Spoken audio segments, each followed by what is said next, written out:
আসসালামু আলাইকুম, it's me তারিন্স Majumdar. Eid তো চলেই আসলো, সেই কথা চিন্তা করে আপনাদের জন্য নিয়ে আসলাম আম্মুর হাতের স্পেশাল গরুর মাংস রান্নার রেসিপি।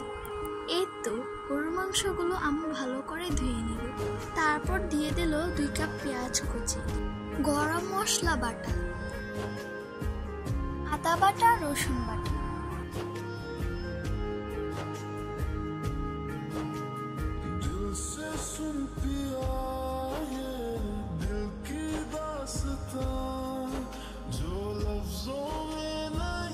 এ পর্যায়ে অ্যাড করুন হলুদ গুঁড়ো, জিরা গুঁড়ো, ধনিয়ার গুঁড়ো।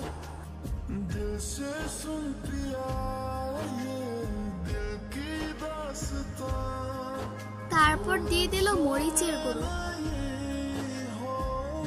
সবশেষে তেল, এলাচি, দারচিনি, তেজপাতা দিয়ে ভালো করে মাংসটা মাখিয়ে নিন।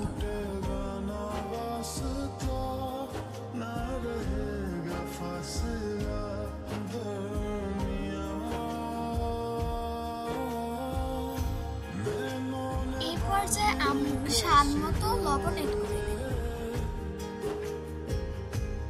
এবার 2 থেকে 3 ঘন্টার জন্য মাংসটা ফ্রিজে রেখে দিল। এই তো 3 ঘন্টা শেষে আম্মু ভালোভাবে মাংসটাকে কষিয়ে দিল। আম্মু আমাকে বলল, মাংসের টেস্ট ডিপেন্ড করে মাংস কষানোর উপর।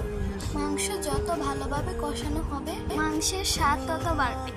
এই তো দেখেন মাংসের কালার কত সুন্দর আসছে, দেখে লোভনীয় লাগছে। সব শেষে আম্মু কিছু কাঁচামরিচ আর বেরেস্তা ভাজা এড করে দিল। এই তো কমপ্লিট হয়ে গেল আম্মুর হাতে স্পেশাল গরুর মাংসের রান্নার রেসিপি।